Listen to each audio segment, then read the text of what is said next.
এটাকে এখন বাটা করা হবে। এখানে হচ্ছে কালো জিরে ফোড়ন দিয়ে চিংড়ি মাছ, ধনেপাতা, পেঁয়াজ, রসুন, লঙ্কা এগুলো সব কিছু ভেজে নিয়েছি। এবার এটাকে বাটা করব। আর হয়েছে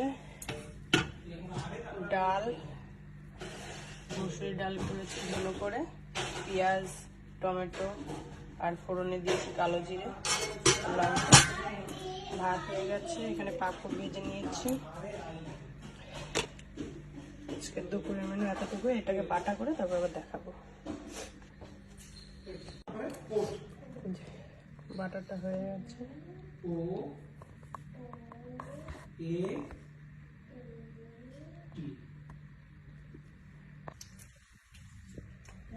লাঞ্চ টাইম। এবার বাটাটা দিয়ে খেয়ে বলবে বাটাটা কেমন হয়েছে, স্পেশাল কিনা।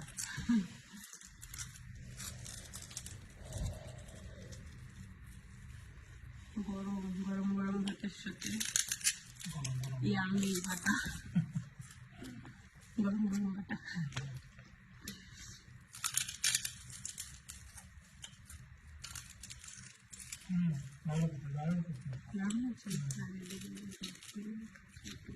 খাচ্ছেন।